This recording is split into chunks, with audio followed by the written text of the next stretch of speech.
O senhor costuma dizer aí que qualquer um pode investir do jeito que você investe e alcançar resultados parecidos com aqueles que o senhor alcançou. Que conselho você daria para alguém que está começando agora e quer alcançar resultados parecidos com os seus? É simples. Ele vai ter o mesmo desempenho, na minha opinião. Se você fizer um projeto como esse, você vai alcançar um futuro muito melhor do que esse que tem agora. Se você não fizer, você vai continuar na mesma. É uma decisão sua, não é minha. Ô, Márcio, uma pergunta agora. Por que a gente não vai para frente? Por que a gente não consegue ficar rico? Tem uma outra pesquisa, Márcio, que diz que nos Estados Unidos tem 25 milhões de pessoas que têm um patrimônio de $1 milhão. Com tudo, né? Incluindo imóvel e tal. Aqui a gente tem 250 mil, é 1% do que tem nos Estados Unidos. Por que a gente não vai para frente? Por que a gente não consegue ficar rico? Eu acho o seguinte, talvez seja respostas, não é? Você conhece alguém que integre a estrutura Forbes só em imóveis? Não. Todos aqueles que integram a estrutura Forbes são através do quê? De ações.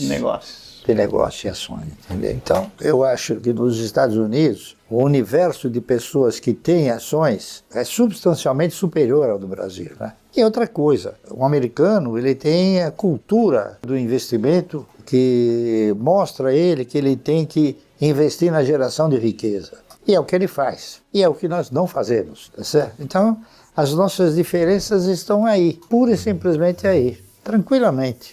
Mas se eu tivesse que resumir o seu método em 3 pilares, eu diria que é comprar empresas perenes, que são boas pagadoras de dividendos, ter a disciplina para seguir aportando sempre mês a mês, ou semestre a semestre, ano a ano, enfim, sempre estar comprando mais ações e ter a paciência para esperar que os resultados apareçam. É mais ou menos esse o resumo do seu método? É essencialmente isso. Você sabe qual é a minha maior preocupação? Esperar caírem os dividendos. Das empresas que eu adquiro, eu não tenho nada que fazer com elas, porque elas têm uma estrutura organizacional, operacional, de resultados. Então, eu só espero os resultados. Agora, o que acontece? Quando eu compro uma ação de uma empresa, eu não estou visando comprar aquela ação para vender. Eu estou comprando aquela ação para que ela possa me proporcionar uma renda mensal. Então, se você quer uma renda mensal, você tem que comprar as ações e guardar. Por exemplo, o cidadão que compra um imóvel para renda mensal, ele não faz que nem o cidadão que opera na bolsa. Compra às 10, vende às 10h15, depois recompra às 11, porque o imóvel não tem essa liquidez. Então, o que eu procuro mostrar é que ele tem que incorporar na sua filosofia, ou tem que incorporar a filosofia de que ele não é um acionista minoritário, que ele é um pequeno dono da empresa. E como pequeno dono, ele tem que seguir a trajetória do dono principal. Quer dizer, por exemplo, o Setúbal, ele não vende o banco às 10 horas e recompra às 10h15, enfim. É isso que tem que fazer, tem que se considerar um pequeno dono do banco. Essa é a postura que o cidadão deve exercitar. E para isso, é preciso que haja tempo, que ocorra tempo. Se ele não tem a condição de comprar um pacote de ações capaz de já lhe proporcionar uma renda mensal, então ele vai fazendo isso daí progressivamente e paulatinamente. E é isso, não tem mistério. Tá certo? Então, tem que haver o quê? Disciplina. E ele tem que saber que, para se alcançar um resultado mais substancioso, tem que ter paciência. Tá correto? O senhor costuma dizer aí que qualquer um pode investir do jeito que você investe e alcançar resultados parecidos com aqueles que o senhor alcançou. Que conselho você daria para alguém que está começando agora e quer investir como o senhor, com o seu método e alcançar resultados parecidos com os seus? É simples.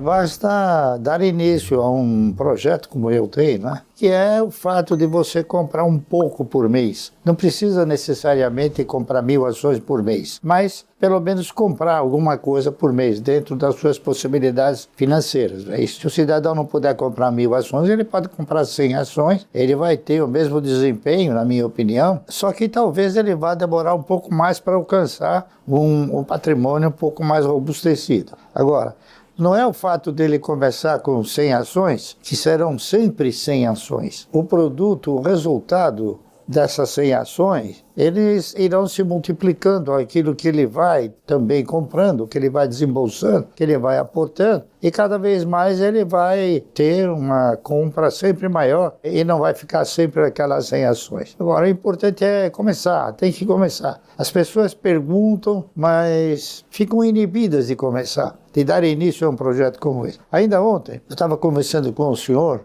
Quando você está na beira do abismo, você quer fazer alguma coisa, mas você se sente reprimido. Ele falou para mim: Seu Barça, mas olha, e se eu comprar um apartamento e pagar aí 5, 6 mil reais por mês, o que o senhor acha? Eu falei: olha, eu acho que o senhor está fazendo um procedimento certo com o ativo errado, porque ao longo do determinado tempo o senhor não vai ter liquidez, vai ser difícil de vender. E outra coisa, jamais o senhor vai poder vender um tijolinho, o senhor vai ter que vender o imóvel inteiro. Se o senhor precisar algum dia de um pequeno valor, o senhor pode vender uma pequena parte, tá entendendo? E uma outra coisa também que eu disse para ele é o seguinte: um elemento que poucas pessoas dão valor num país como o nosso. As ações, elas escondem o patrimônio. Não é como você ter uma Mercedes, que você está exposto, está todo mundo vendo que você tem a Mercedes, ou você tem um apartamento, enfim. As ações, ninguém vê que você tem as ações. Elas ficam depositadas numa custódia e só você tem acesso a essa custódia. De alguma forma, tenho procurado sensibilizar as pessoas, né?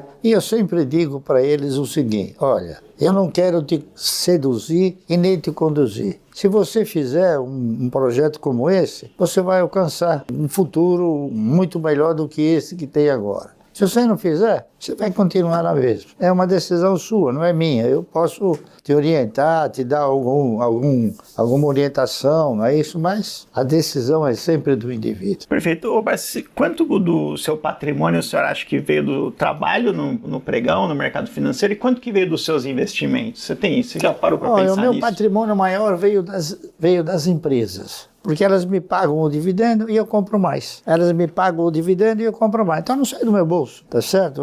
Essa estrutura que eu projetei, ela mostrou para mim que é extremamente interessante você ter as ações, a quantidade, o pacote de ações, receber o dividendo e não descarrilhar. Ou seja, não desviar o projeto, continuar fazendo a mesma coisa. Então eu comecei comprando 1.000 ações, depois eu comecei comprando um pouco mais com que o resultado produzia, e assim foi. Hoje eu já compro 10 milhões, 20 milhões, entendeu? É isso aí.